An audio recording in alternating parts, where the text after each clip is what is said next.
जन सुलभ पुस्तकालय दर्शकों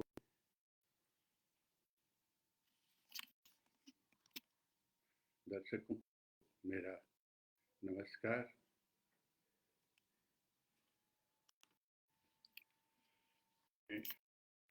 अपनी कविता के बारे में जब मैं बात करता हूँ तो जो चीज़ें मुख्य रूप से ध्यान में आती हैं वो ये है कि मैं उस तरह से विद्यार्थी या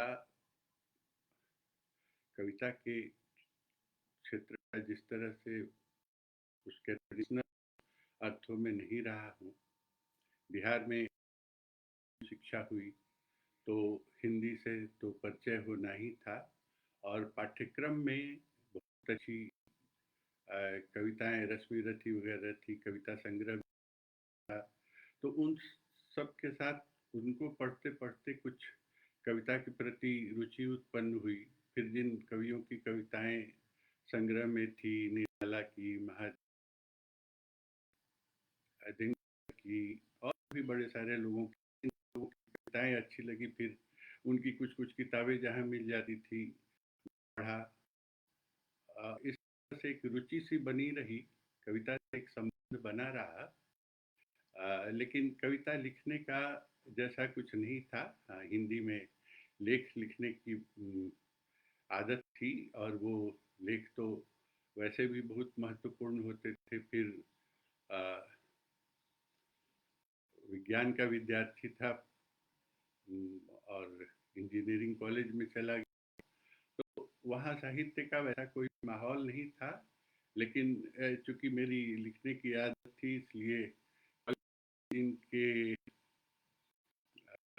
संपादन का भार मेरे पर तीसरे साल डाला गया, जो फिर अंतिम वर्षों तक रहा और मैंने कोशिश की और वो हमारे मैगजीन की बहुत प्रशंसा होती थी। उस समय भी मैंने लेख ही लिखे, कविताएं नहीं लिखी। उसके बाद फिर तो मैंने सिविल सर्विसेज कंपटीशन में भाग लेने का निर्णय लिया। तो हम लोग के समय एक पूरा 3 घंटे का पेपर ही होता था लेख का। तो लेख लिखने आदत थी पहले से, उसको विकसित किया, ठीक किया और उस समय फिर हिंदी साहित्य से थोड़ा पाला पड़ा। एक क्योंकि विषय के रूप में भी हिंदी ली थी तो कविताओं से विशेषकर ब्रजभाषा की कविताएं, पुराने शुरू से हिंदी का कैसे विकास हुआ और ये सब चीज़ें जानने को मिली। लेकिन फिर भी वैसा कुछ ये नहीं रहा। कंप्लीट करने के बाद नौकरी में गए, दिल्ली में रहना शुरू हुआ 74 वगैरह से। तो यहाँ लोगों से मुलाकात हुई, उसमें विशेषकर स्वर्गीय डॉक्टर लक्ष्मी नारायण लाल से भेंट हुई। उन्होंने बहुत रुचि दिखाई। तब तक कुछ शौक गया था कविताओं को पढ़ने का, तो लिखने की भी इच्छा होती थी। तो लिखना शुरू किया था। एक दिन लाल साहब ने अचानक पूछा कि अरे आप कुछ लिखते हैं कि नहीं। तो उसमें मैंने उनको दिखाया अपना लिखा हुआ। वो उन्हें पसंद आया, कहा उन्होंने कि बहुत अच्छा, चलिए चलिए छपवाता हूँ। तो इस तरह मेरी पहली कविता जो छपी वो करीब 1975-76 में छपी। उसके बाद तो फिर उसकी प्रशंसा हुई तो धीरे धीरे कविताएं लिखने लगे, कविताएं पढ़ने लगे। फिर दिल्ली में और लोग भी मिले, समवयस्क और वरिष्ठ, सब लोगों से बात होती रही तो कविता के विषय में कुछ कुछ जानने का मौका मिलता रहा। लेकिन जो एक सिलसिला सा पहले संग्रह के बाद, पहले संग्रह में जो मेरा पहला संग्रह 79 में, तो बूढ़ी जड़ों का नवजात जंगल, उसकी पांडुलिपि मैंने कुछ लोगों को दी थी और उनके बड़े फेवरेबल कमेंट्स आए, मगे के, अमृता प्रीतम के, भवानी बाबू के, और सबने प्रोत्साहित किया। तो फिर कविता की ओर मन लगा। फिर गंभीरता से छंद क्या होता है, रस क्या होते हैं, सब चीज़ों का फिर गंभीरता से अध्ययन किया और किस तरह से और लोग लिख रहे हैं। सबसे पहले अब कविता की बात चली है तो मेरी जो सबसे पहली कविता छपी थी वो अभी मेरे पास है और मैं वो आपको सुनाना चाहूँ। कविता का शीर्षक है सूरज दो चित्र। एक, बादल हटे नहीं, अलगनी पर टंगे, सपने मेरे सूखे नहीं, घिर आई है शाम। बादल हटे नहीं, अलगनी पर टंगे, सपने मेरे सूखे नहीं, घिर आई है शाम। नंगा रहना ठीक नहीं, पहनने को कुछ बचा नहीं, कब निकले पता नहीं सूरज। दूसरा चित्र सूरज का, जो उसके दो भाग थे, सूरज दो चित्र के एक ये था। दूसरा था कि उगते सूर्य के प्रकाश में, उगते सूर्य के प्रकाश में कितना सुंदर लगता है यह नगर।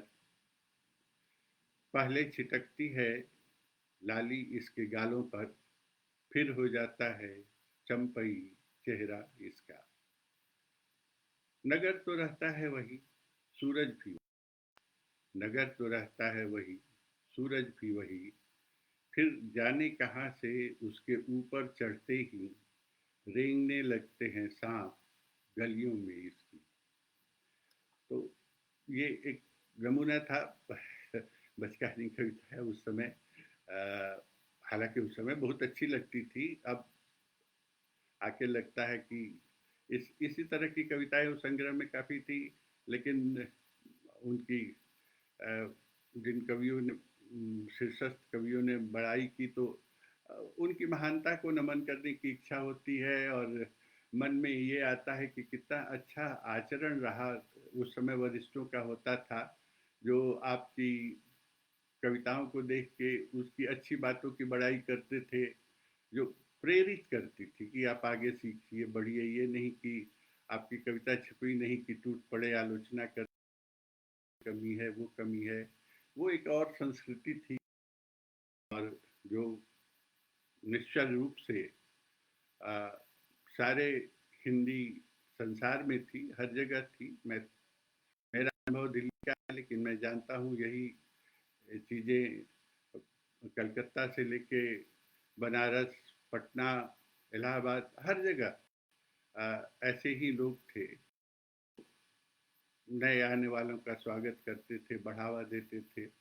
और इस यही कारण था कि एक साथ साहित्य में धीरे धीरे बड़े अच्छे लोग आते रहे। मैं तो खैर क्या, लेकिन कहानी के नई नई संभावनाएं तलाशने की बात, कविता के क्षेत्र में नई तलाशनाएं संभावने की बात, तरह तरह की नए आंदोलन चले। और इस बीच दुष्यंत कुमार की गज़लें बहुत मशहूर हुई और मुझे तो बहुत पसंद आई। मैं विशेष रूप से उन गज़लों से इतना प्रभावित हुआ कि फिर मैंने गज़ल का व्याकरण सीखा, रदीफ, काफिया, वजन, ये सब चीज़ें, और गज़लें भी लिखी। मेरे पहले कविता संग्रह के बाद मेरा दूसरा गज़ल संग्रह आया 1993 में, अपना घर नहीं आया।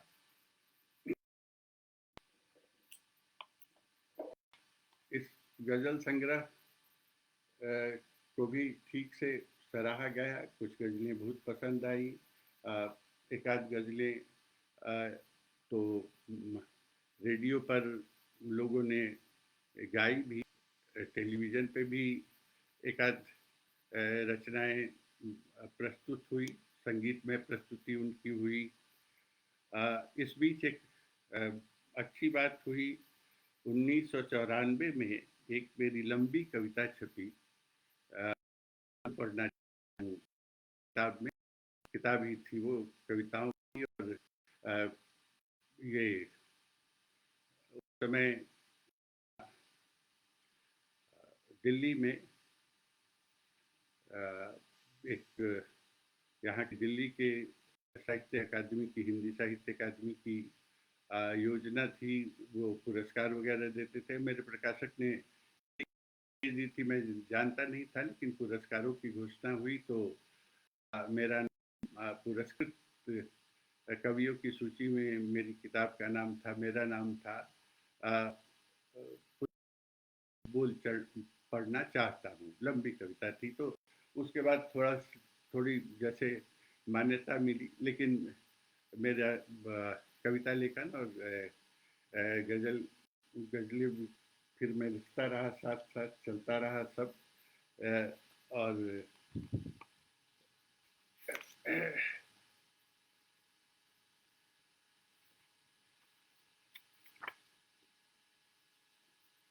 एक फिर मेरा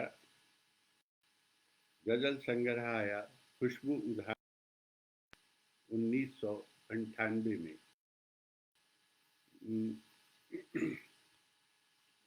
इस गजल संग्रह में भी गजलें थी, काफ़ी वो सराही गई, लेकिन धीरे धीरे मुझको ऐसा लगने लगा कि कविता में जितना मैं अपने आप को एक्सप्रेस कर पाता, उतना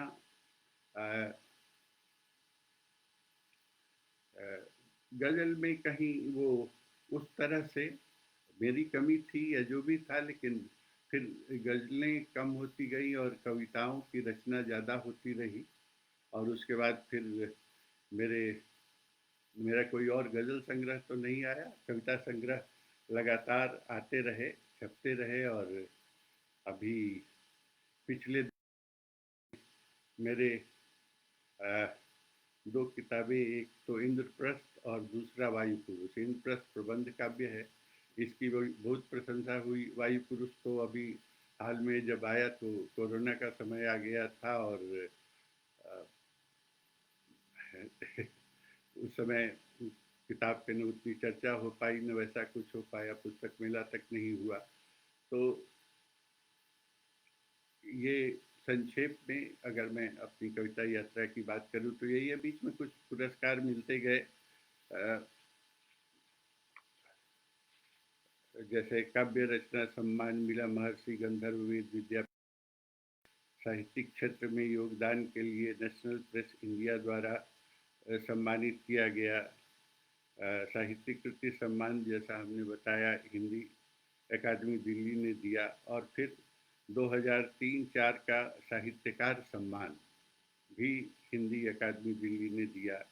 और इंद्रप्रस्थ के लिए राष्ट्र कवि मैथिली शरण गुप्त सम्मान 20 में, 2016 में मिला। तो इस तरह संक्षेप में यही काव्य यात्रा है। लेकिन कविता की यात्रा तो बोलने से ज़्यादा कविताओं के साथ ही होती है। तो मैं आपको एक पहली कविता सुनाना चाहता हूँ। एक जब हम सब लोग कहीं न कहीं विस्थापन का दर्द झेलते हैं, गांव से शहर में आते हैं या कस्बे से महानगर में आते हैं, शहर से निकल के महानगर में आते हैं, विदेश जाते हैं, लेकिन देश में भी रहिए तब भी साथ चलता है। तो ये कविता विस्थापन की है, बार बार कही जाने वाली कहानी। यात्रा के आरंभ में ही हो गए थे दुर्घटनाग्रस्त बचपन और पहचान। यात्रा के आरंभ में ही हो गए थे दुर्घटनाग्रस्त बचपन और पहचान। उतरती ढलानों पर बहुत तेजी से उतरे थे हम, उतरती ढलानों पर बहुत तेजी से उतरे थे हम। झरनों के पानी की तरह कूदते चट्टान से चट्टान तक।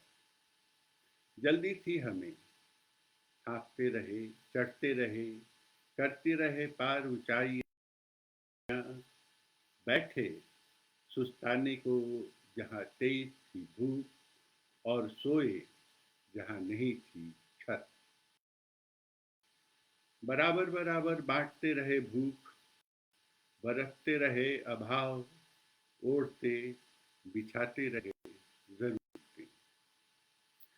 जूझते रहे तिलस्मों से, जूझते रहे तिलस्मों से, लड़े भी, लड़े भी, विपरीत हवाओं के जलाते ही रहे आज, विपरीत हवाओं के जलाते ही रहे। सीखते रहे इस बीच हम, सीखते रहे इस बीच हम, अगले पड़ावों के लिए बचाए रखना रोटियां चुरा कर। दलदलों पहाड़ों से कतरा, दर्रों कंदराओं सुरंगों के सुगम पथ से निकलना, और बिन बुलाए मेहमान की हैसियत से उत्सवों में शामिल होना।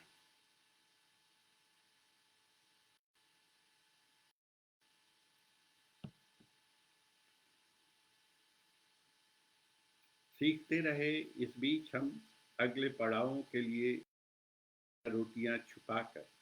दलदलों पहाड़ों से कतरा, दर्रों कंदराओं सुरंगों के सुगम पथ से निकलना, और बिना बुलाए मेहमान की हैसियत से उत्सवों में शामिल होना।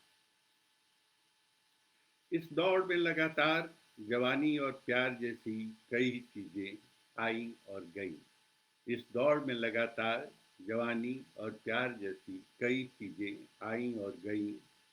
बोझ कम करने की नीयत से फेंक दिए हमने कई पुराने सपने, पुराने संबंध, परिचय और पते। इतना सब कुछ करने सहने के बावजूद, इतना सब कुछ करने सहने के बावजूद, जब पहुंचने ही वाले थे गंतव्य पर, इतना सब कुछ करने के बावजूद जब पहुंचने ही वाले थे गंतव्य पर, पता चला कि फेंकी गई चीजों में हम फेंक आए थे अपनी पहचान। चला कि फेंकी गई चीजों में हम फेंक आए थे अपनी पहचान, और आज लापता गंतव्य में हम खुद अपहचाने हैं।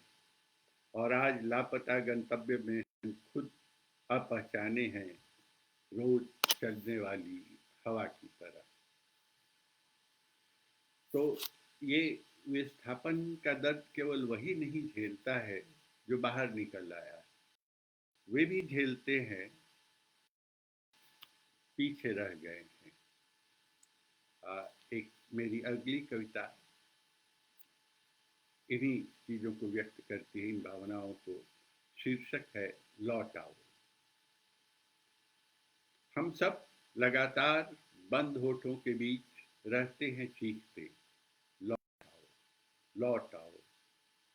नीरवता में हम आवाज देते हैं, धूप और बरसात की मार सह बदरंग हुए मौसमों को, लौट आओ। ढहती मुंडेरों पर चढ़ पुकारते रहते हैं चुपचाप, ढहती मुंडेरों पर चढ़ पुकारते रहते हैं चुपचाप, जवानों और बच्चों को, लौट आओ।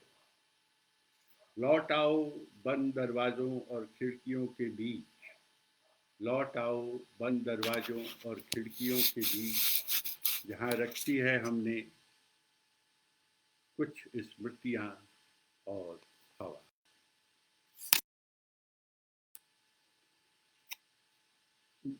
जहाँ भी मैं रहा, गांव की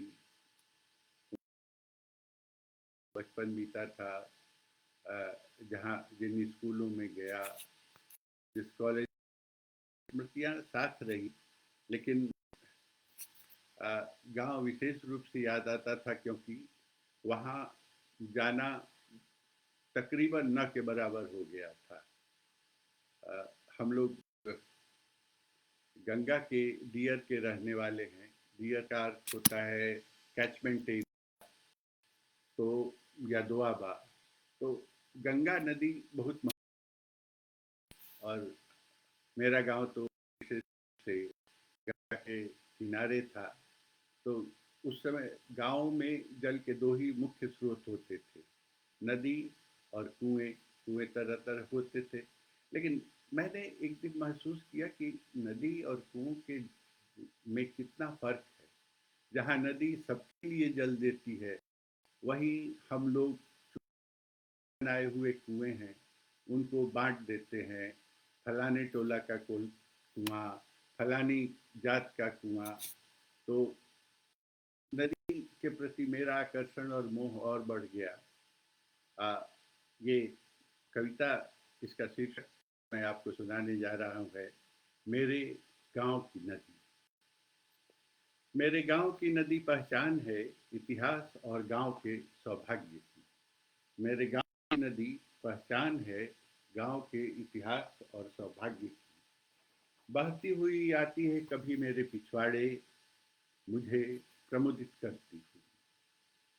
सिवान के पास तो कभी दूर, घर घर में सदा बहने वाली मेरे गांव की नदी बहती है सदियों से। विचित्र है कि कभी नहीं तोड़ी उसने गांव की सीमाएं, न गांव को तकसीम किया। विचित्र है कि कभी नहीं तोड़ी उसने गांव की सीमाएं, न गांव को तकसीम किया, बल्कि आते जाते देती रही नदी, कभी नई मिट्टी, कभी आवेश, कभी बाढ़ और अमृत जल तो सदा ही। काशी की गंगा, यमुना में मथुरा, अयोध्या में सरयू, और मेरे हृदय में तमाम स्मृतियों की सबसे अच्छी याद वही मेरे गांव की नदी। बहती है नदी मेरे रेगिस्तानों में, मेरी प्रेमिकाओं में। बहती है पहचान मेरे रक्त में, अपने आप पहुंचती है आज भी उसी बहाव से गांव में। मेरे शहरी निवास में स्मृति के तटबंधों से छोड़ती है बालू, पत्थर और एक शीतलता। टूटे घड़े का गला, चूड़ियों के टुकड़े। सरस्वती है प्रयाग की मेरे गांव की नदी, अब तक कविताओं में बहती है।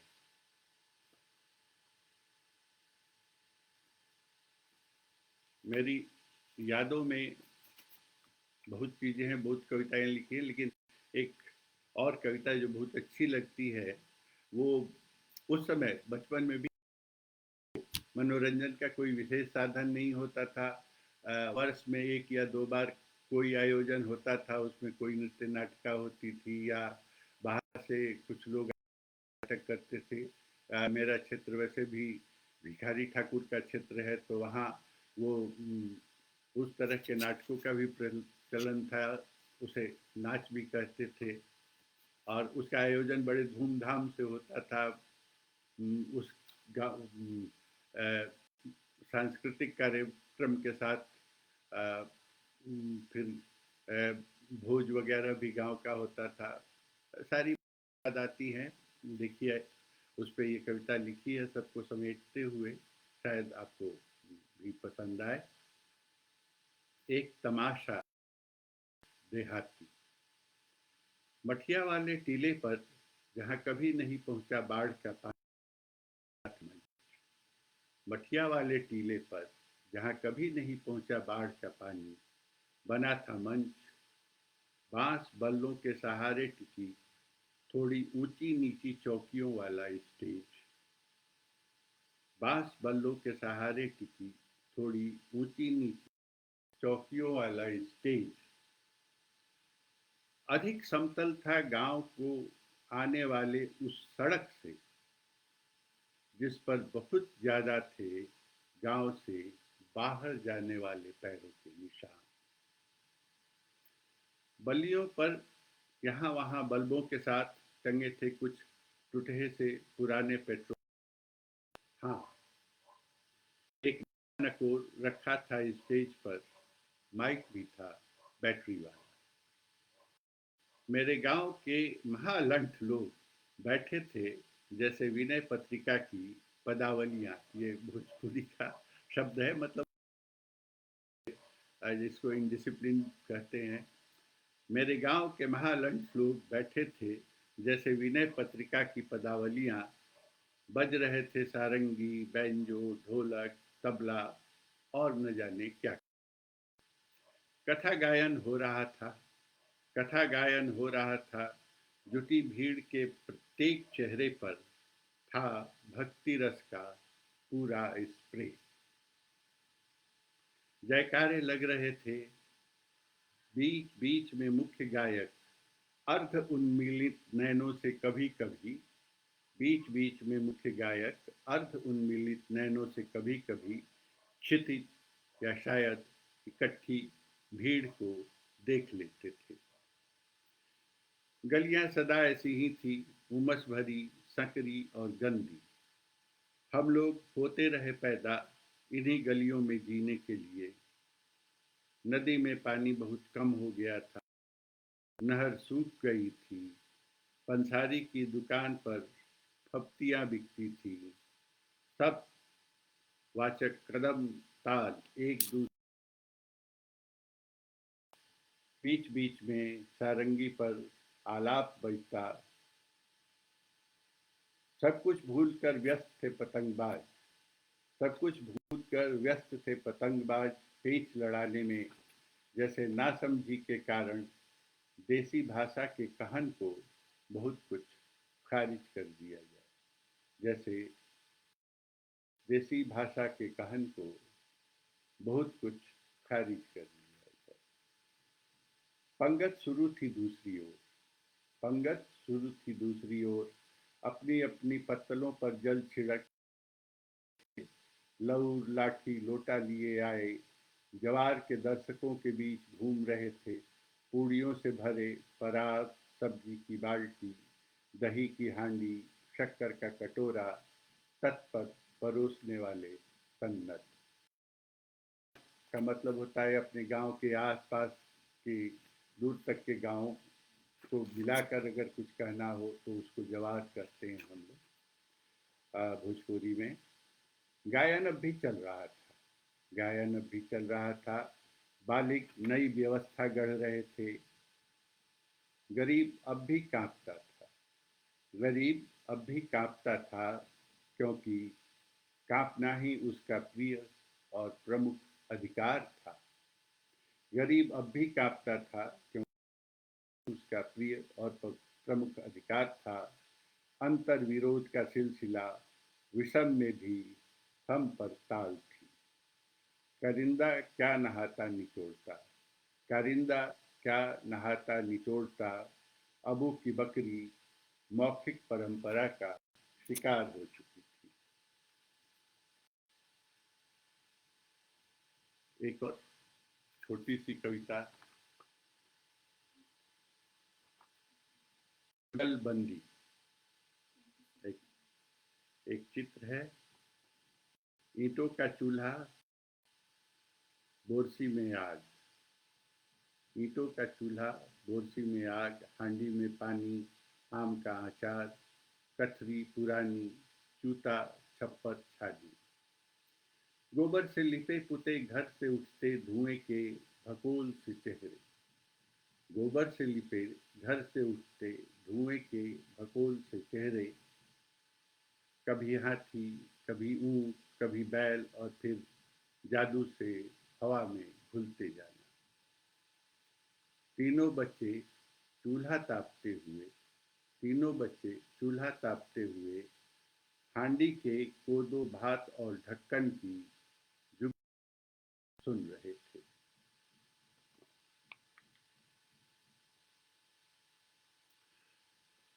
मेरा ऐसा सोचना है कि साहित्य और कविता विषय से राजनीति न दूर हो सकती है, न होनी चाहिए। आज जब राजनीति हमारे जीवन के हर पहलू को प्रभावित कर रही है, अच्छे बुरे और हर जगह उसका दखल नजर आता है, कभी परोक्ष रूप से तो कभी प्रत्यक्ष रूप से। ऐसे में मैंने राजनीति पर, या ये कहे कि प्रतिरोध की, राजनीतिक की कविताएं लिखी हैं। एक आपको सुनाता हूँ। हाशिए की सच्चाई। सच्चाई केवल तुम्हारी नहीं है यह दुनिया, केवल तुम्हारी नहीं है यह दुनिया, और सिर्फ तुम्हें ही नहीं जीना है यहाँ। चाहते हैं दरअसल हम सब के सब जीना, और जी रहे हैं। परिश्रम को ही बनाते हुए सम्मान का पर्याय, और लालच के हर झंडे को उठाए चुपचाप खड़ी हैं पराजित पीढ़ियां।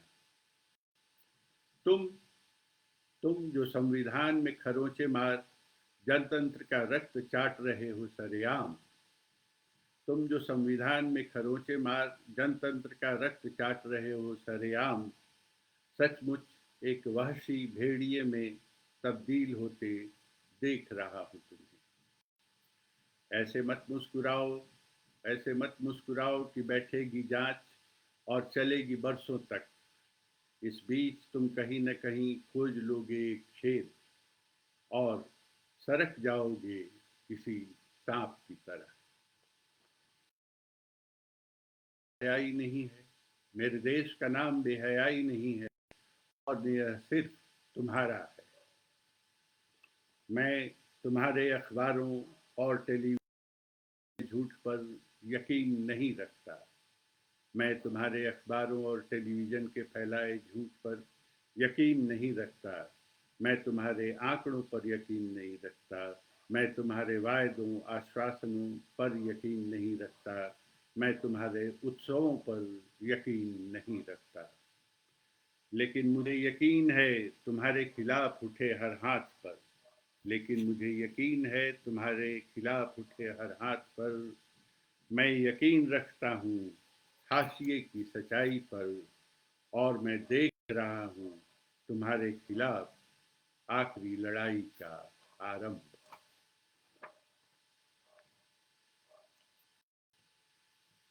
एक और कविता, मक्तल की हवा। मक्तल कत्लगाह को कहते हैं क्या, फांसी वासी दी जाती है, तो मक्तल की हवा। आखिरी सभा समाप्त कर प्रभुगण निकल रहे थे बाहर, प्रभुगण निकल रहे थे बाहर। की जा चुकी थी लंबित बाकी बची बहसें, निर्णय किसी न आने वाले भविष्य के लिए। गुजर चुकी थी गवाहियां, कचहरियां तमाम हो चुकी थी बंद। समाप्त सारी यात्राएं।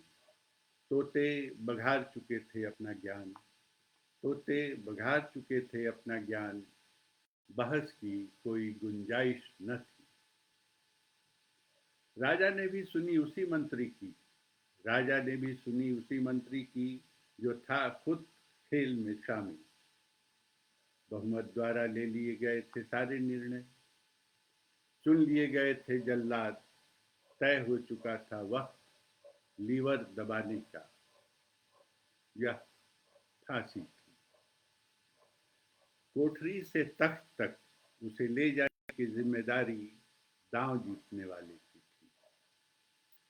शामिल अभिनेता अचानक करुणा और सहानुभूति से हो उठे थे सराबोर। भयाक्रांत चेहरा, थरथराता शरीर, कदम लड़खड़ाते, डरे हुए थे सभी। पर जो था सबसे डरा, कह रहा था वही उससे बार बार कि बस ईश्वर को याद करो। काला टोपा पहनाते सुदर्शन ने दिए अंतिम निर्देश। सुदर्शन जल्लाद ने दिए अंतिम निर्देश। जुबान अंदर मुंह बंद, देखो ईश्वर तुम्हारे साथ। लीवर खुलते न खुलते लगने लगी थी बोलियां उनकी ओर से, लीवर खुलते न खुलते लगने लगी थी बोलियां उनकी ओर से, जो बोलने तक के काबिल न थे। बाकी सबकी बोलती बंद थी, बाकी सबकी बोलती बंद थी। भौचक देख रहे थे एक युग का फंदे से लटक जाना। एक छोटी छोटी कविताएं। व्यंग व्यंग मेरी बहुत प्रिय विधा है, और मैं व्यंग को हास्य से एकदम अलग चीज मानता हूँ। और मेरे लिहाज से, खैर इस पे तो बहुत बोला जा सकता है, लेकिन मेरे लिहाज से व्यंग वही होता है खुद पर किया जा सके। ये प्रजातंत्र शीर्षक की दो कविताएं बहुत छोटी छोटी सुना रहा हूँ, आपका ध्यान चाहूँगा। क्योंकि छोटी कविताओं के साथ एक अच्छी बात ये होती है कि उनको बहुत देर तक झेलना नहीं पड़ता। लेकिन दूसरी बुरी बात ये होती है कि जब तक आप अपनी विचारों को केंद्रित करते हैं कविता की ओर, सब बातों को छोड़ छाड़ कर, तब तक कविता समाप्त हो चुकी होती है। इसलिए आपका विशेष ध्यान चाहूँगा। छोटी सी कविता है। वयस्कों आओ खेले खेल, वयस्कों आओ खेले खेल, बचपन के चोर सिपाही जैसा कोई खेल। हम में से कुछ बन जाए चोर, हम में से बन जाए चोर, और सचमुच में चोरी करें। बन जाए कुछ हम में से सिपाही, और झूठ मूठ चोरों को खोजे। बाकी बचे दर्शक, बाकी बचे सब बन जाएं दर्शक। देखते रहें चोरों का बदलना सिपाहियों में, सिपाहियों का चोरों में, और प्रत्येक दृश्य परिवर्तन पर बजाते। दूसरी तो और छोटी सी कविता है, लेकिन अगर आप गौर से सुनेंगे तो मुझे विश्वास है कि जब कभी प्रजातंत्र में कुछ सराज सी बू आएगी आपको, तो ये कविता जरूर याद आएगी। शीर्षक है पूछ मत लेना। कितनी मीठी हो सकती है एक धीमी मौत, कितनी मीठी हो सकती है एक धीमी, पूछ मत लेना शहद में फंसे चीते से। कितनी मीठी हो सकती है एक धीमी मौत, पूछ मत लेना शहद में फंसे चीते से, वरना डूबने से पहले वह जरूर पूछेगा उलट कर तुमसे, क्यों तुम्हारा प्रजातंत्र भी है क्या शहद जितना ही मीठा।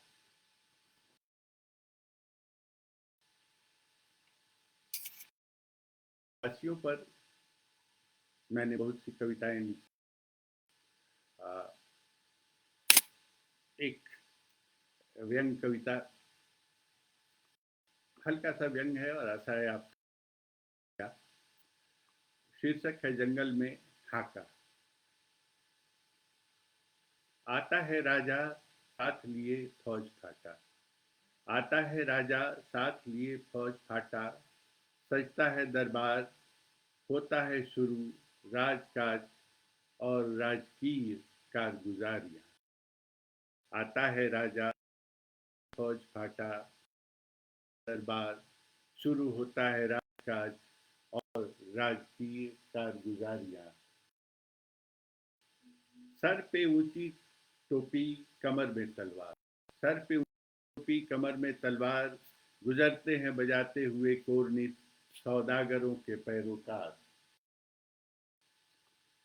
खुश हो ताली है राजा, खुश हो ताली बजाता है, ताली बजाते हैं दरबारी, फूकता पुरोहित है शुरू हवन। खुश हो राजा, ताली बजाते हैं दरबारी, फूकता है शंख पुरोहित, होता है शुरू हवन। डालते हैं आहूतियां तरह तरह की, एक एक कर सारे व्यापारी, सारे पैरोकार। तो कोई पौंड, बैंकों के पते, खातों के नंबर, चीखते हैं सब विकट स्वाहा। होता है सफल यज्ञ, होती है प्रगट देवी, बीच यज्ञाग्नि से आती है प्रसाद। किसी को जंगल, किसी को जमीन, किसी को नदियां, किसी को, सारे बिचौलियों को मान सम्मान। महायज्ञ की सफलता पर होता है घोषित महाभोज का उत्सव। महायज्ञ की सफलता पर होता है घोषित महाभोज का उत्सव। करते हैं हाका राज सैनिक, घेर कर लाते हैं बलि सामग्री।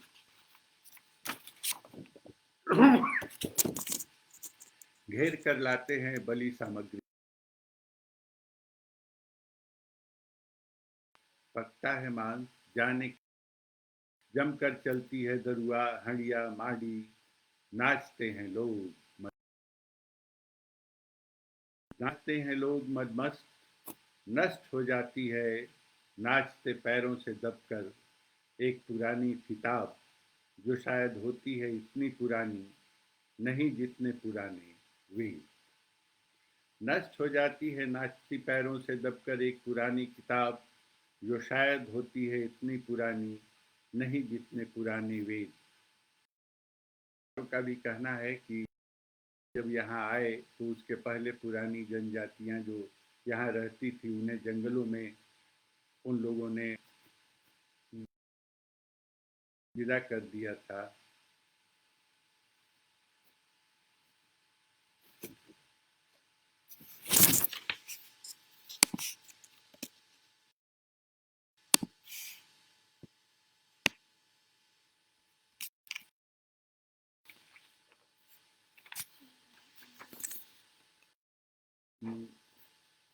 रुकावट के लिए खेद है वाली बात जैसी जैसी कुछ बात हो गई है शायद। नाचते हैं लोग मद मस्त, नष्ट हो जाती है नाचते पैरों से दबकर एक पुरानी किताब, जो शायद होती है इतनी पुरानी नहीं जितने पुराने वेद।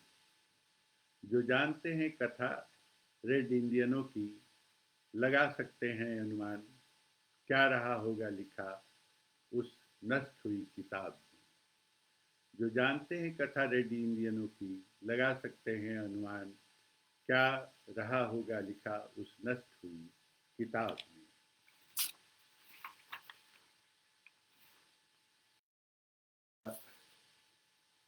कविता पाठ का थोड़ा रंग बदलते हुए मैं अपनी प्रेम कविताओं की ओर लौटना चाहता हूँ। छोटी छोटी कविताएं हैं। पहली कविता है रिश्ते। किसी परिचय ने कब चाहा रिश्तों में ढलना, किसी परिचय ने कब चाहा रिश्तों में ढलना, रिश्तों ने कब कहा हमें नाम दो। किसी परिचय ने कब चाहा रिश्तों में ढलना, रिश्तों ने कब कहा हमें नाम दो। कहाँ से खोजा जाए प्रत्येक परिचय के लिए एक रिश्ता, कहाँ से खोजा जाए प्रत्येक परिचय के लिए एक रिश्ता। कैसे पहनाया जाए प्रत्येक रिश्ते को नाम का लिबास। रिश्ते अक्सर लिबास पहन निकल जाते हैं घूमने, रिश्ते अक्सर लिबास पहन निकल जाते हैं घूमने। लगा लाते हैं दाग, सीमित हैं भाषा और शब्द, सीमित हैं भाषा और शब्द। कर चुके हैं लोग पहले ही उनका उपयोग, परंतु असीम है मेरा प्यार, परंतु असीम है मेरा प्यार। तुम ही बताओ यह यह मेरी समस्या है या सौभाग्य।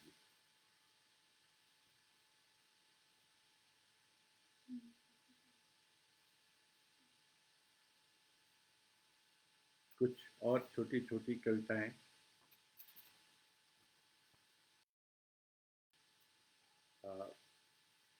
चार चार लाइनों की ये छोटी कविताएं हैं, प्रेम कविताएं। प्यार की पहेली हल करते करते हल हो गई, कभी न हल होने वाली जिंदगी की पहेली। प्यार की पहेली हल करते करते हल हो गई, कभी न हल होने वाली जिंदगी की पहेली।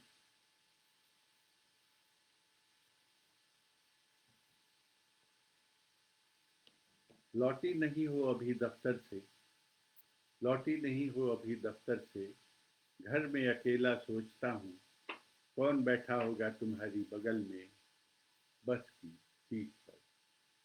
लौटी नहीं हो अभी दफ्तर से, घर में अकेला बैठा सोचता हूँ, कौन बैठा होगा तुम्हारी बगल में बस की सीट पर। कहकर मिलेंगे फिर, चली गई उठकर। कहकर मिलेंगे फिर, चली गई उठकर। सहसा यह भान हुआ, अब कभी नहीं मिलेंगे हम।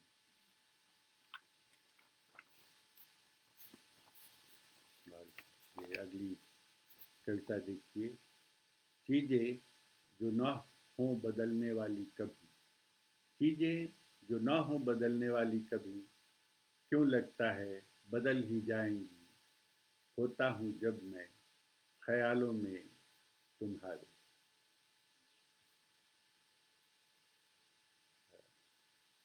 अगली, कितनी अच्छी बात है कि प्यार की डोर जिंदगी की डोर जैसी किसी ऊपर वाले के हाथ में। कितनी अच्छी बात है कि प्यार की डोर जिंदगी की डोर जैसी किसी ऊपर वाले के हाथ में। मैंने कहा जिंदगी प्यार है, मैंने कहा जिंदगी प्यार है, और तुमने सुधारा नहीं, प्यार जिंदगी है। प्रत्येक प्रेमी की, अगली कविता है, प्रत्येक प्रेमी है सन्यासी होना मैंने व्यंग किया। प्रत्येक प्रेमी की अंतिम नींद है सन्यासी ने व्यंग किया। हाँ, सन्यासी के लिए ही संभव है सच्चा प्रेमी होना, तुमने अबोध सहमति जताई।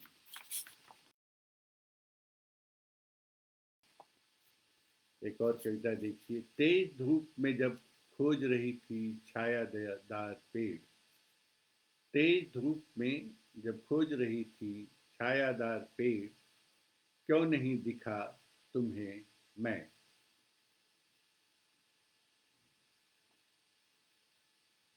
ये मेरी बहुत प्रिय पंक्तियां हैं, छोटी सी कविता।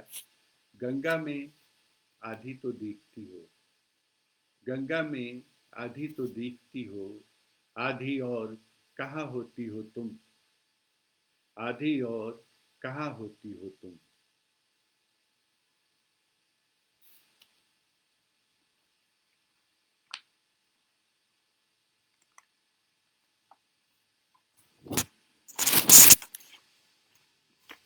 अगली कविता है। तुम्हारे साथ की चाहत में बार बार करता रहा मैं स्वयं को अकेला। तुम्हारे साथ की चाहत में बार बार स्वयं को अकेला।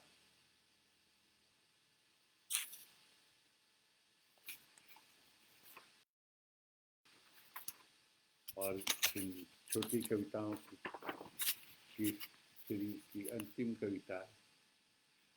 तुमसे मिलने मैं एक दिन पहाड़ों और बादलों के पार गया। तुमसे मिलने मैं एक दिन पहाड़ों और बादलों के पार गया। ईश्वर से बातें की थोड़ी देर और लौट आया।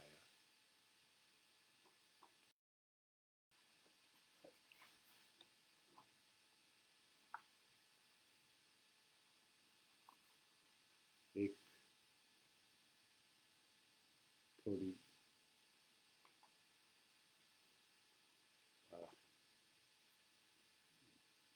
ये भी छोटी ही है, लेकिन उस तरह की चार पंक्तियों की नहीं है। शीर्षक है गई खुशबुएं चांदनी की छत। गई खुशबुएं और चांदनी की छत, जहाँ खिड़की में बैठ तुम बाल संवार रही होती हो, जहाँ खिड़की में बैठ मार रही होती हो, वह तुम्हारा घर मेरे घर के रास्ते में नहीं। जहाँ भी मैं होता जहाँ भी मैं होता हूँ मेहमान, अपना और दूसरों का जी बहलाता, समय गंवाता। गलत मत समझो, गलत मत समझो, लोगों के बीच रहने की मेरी इच्छा ठीक वैसी ही है, होती है जैसी गाय, कुत्ते या घोड़े। मेरा रिश्ता फूलों से नहीं गंध से है, मेरा रिश्ता फूलों से नहीं गंध से है। अगर तुम गई खुशबुओं को ला सकती हो वापस, तो फिर मुझसे बात करो। मेरा रिश्ता फूलों से नहीं गंध से है। अगर तुम गई खुशबुओं को ला सकती हो वापस, तो फिर मुझसे बात करो। यदि तुम सूरज की रोशनी से बना सकती हो दीवारें, यदि तुम सूरज की रोशनी से बना सकती हो दीवारें, चांदनी से ढाल सकती हो, तो फिर जहाँ से उग रहा है इंद्रधनुष, वहां तक मेरे साथ चलो।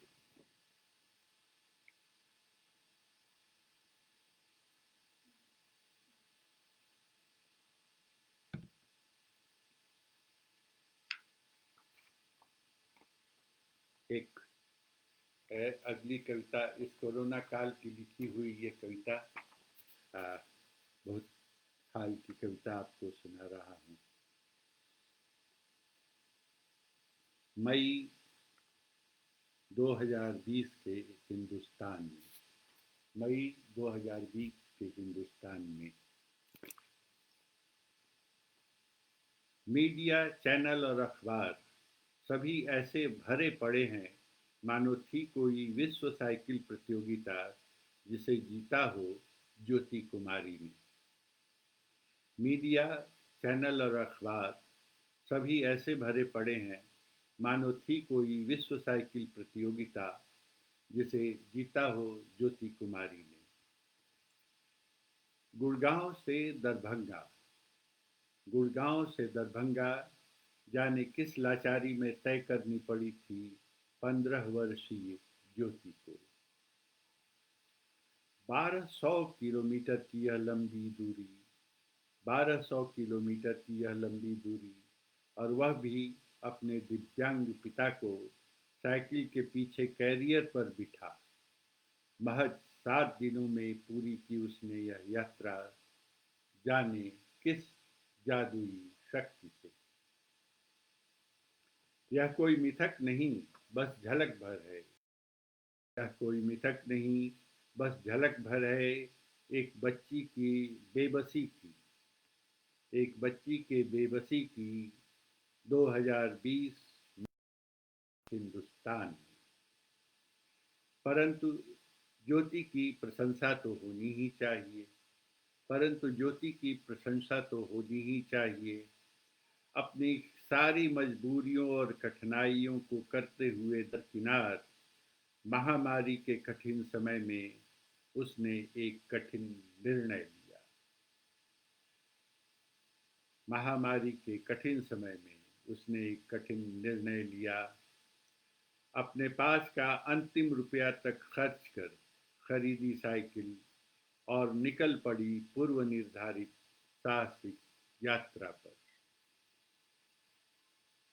नहीं सुनाई उसने अपनी व्यथा कथा किसी घमंडी कुर्सी को, नहीं किसी घमंड, किसी बेईमान मुखौटे को, किसी धोखेबाज झंडे को। नहीं रोया उसने अपना रोना किसी के आगे, नहीं किसी के आगे, और इस तरह बचा लिया खुद को जलील होने से, और इस तरह बचा लिया खुद को जलील होने से। पता नहीं कैसी कैसी कठिन गुजरी होगी कितने कड़वे जीवनानुभवों से सीखा होगा उस बच्ची ने बचा लेने की कला अपने आप को फजीहतों से।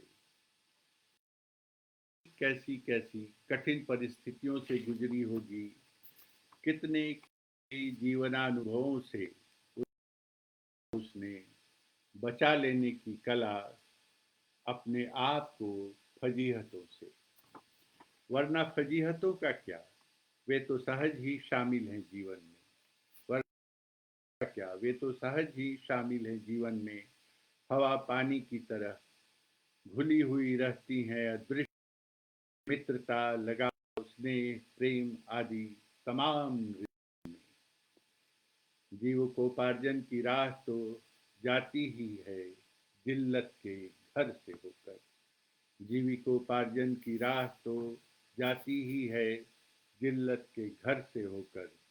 कभी कभी तो अनादर छूता है इतनी कोमलता से, कभी कभी तो अनादर छूता है इतनी कोमलता से कि बहुत बाद में पता लगता है उछाली गई थी आपकी पगड़ी उस समय।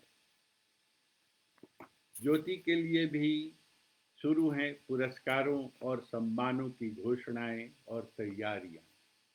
ज्योति के लिए भी शुरू हैं पुरस्कारों और सम्मानों की घोषणाएं और तैयारियां, ताकि जान सके लोग, ताकि जान सके लोग कितनी अपमानित थी वो सम्मानित होने के पहले। एक दिन हम देखेंगे ज्योति परिवार को घिरा उम्दा जूतों, कपड़ों, साइकिलों, फ्लैटों, नौकरियों और बैंक खातों से और होंगे प्रसन्न। एक दिन हम देखेंगे ज्योति परिवार को घिरा उम्दा जूतों, कपड़ों, साइकिलों, फ्लैटों, नौकरियों और बैंक खातों से और होंगे प्रसन्न। इस बात से और ज़्यादा प्रसन्न कि उसने पास कि उनके पास नहीं थी इसके पहले ऐसी छोटी छोटी सुविधाएं तक। इस बात से ज़्यादा प्रसन्न कि उनके पास नहीं थी इसके पहले ऐसी छोटी छोटी सुविधाएं तक। कितने तिरस्कृत, उपेक्षित, निस्सहाय और दुरदुराए हुए थे वे अब तक। और मैं सोचता हूँ कि अब काव्य पाठ समाप्त करने का समय आ रहा है। मैं अब अपनी अंतिम कविता पढ़ना चाहूँगा।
क्षमा कीजिएगा, मैंने वो कविता कहीं रखी थी, मिल नहीं रही है।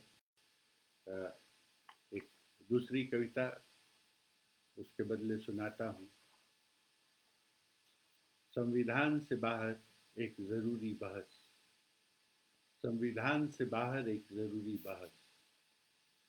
मेरी इस बात से तो आप अवश्य होंगे सहमत कि घरों में घोंसला बनाने का अधिकार शामिल किया जाना चाहिए तुरंत गौरैया के मूलभूत अधिकारों में। मेरी इस बात से तो आप अवश्य होंगे सहमत कि घरों में घोंसला बनाने का अधिकार शामिल किया जाना चाहिए तुरंत गौरैया के मूलभूत अधिकारों में, ताकि हमारे घरेलू जीवन में बची रहे थोड़ी नमक, थोड़ा नमी, ताकि हमारे घरेलू जीवन में बची रहे थोड़ी नमी, थोड़ा नमक।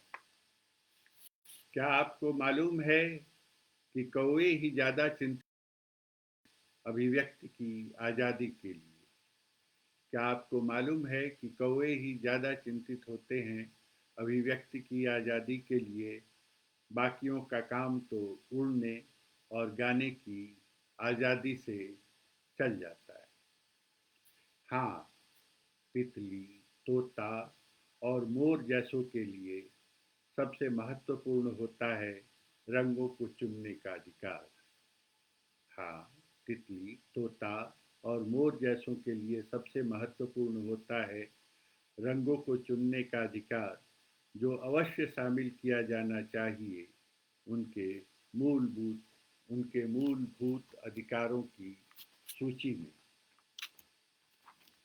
ये तो आप जरूर महसूस करते हो कि विश्व श्रम संगठन ने यदि पहले ही तय कर दिया होता चींटियों और मधुमक्खियों के काम के घंटे और मेहनत की रकम, करते होंगे कि विश्व श्रम संगठन ने यदि पहले ही तय कर दिया होता चींटियों और मधुमक्खियों के काम के घंटे और मेहनताने की रकम, तो आज अफ्रीकी चींटियां गरीब न होती अमरीकी चींटियों की बनिस्बत। भारत जैसे देशों में वे ठगी नहीं जा रही होती मजदूरी की एवज में मिलने वाले बुरादे और चीनी के दानों से। ईश्वर करे आईएलओ को आए सद्बुद्धि जल्द से जल्द। ईश्वर करें आईएलओ को आए सद्बुद्धि जल्द से जल्द, ताकि समान रूप से मीठा हो सके शहद सभी को नहीं। क्या आपको नहीं लगता कि जांच होनी ही चाहिए किसी आयोग बात की जांच होनी ही चाहिए किसी आयोग द्वारा इस बात की कि चूहे जितना अनाज हर साल खा जाते हैं, बिल्लियां प्रतिवर्ष कहीं उससे ज़्यादा चूहे तो नहीं चट कर जाती हैं। आप सबकी सहमति और सहयोग से मैं कविता में यह घोषित करता हूँ। आप सबकी सहमति और सहयोग से मैं कविता में यह घोषित करता हूँ कि किसी भी बछड़े को उसकी माँ के दूध रखना और बच्चों को उनकी मातृभाषा में शिक्षा नहीं देना मानवाधिकारों का सबसे बड़ा उल्लंघन है।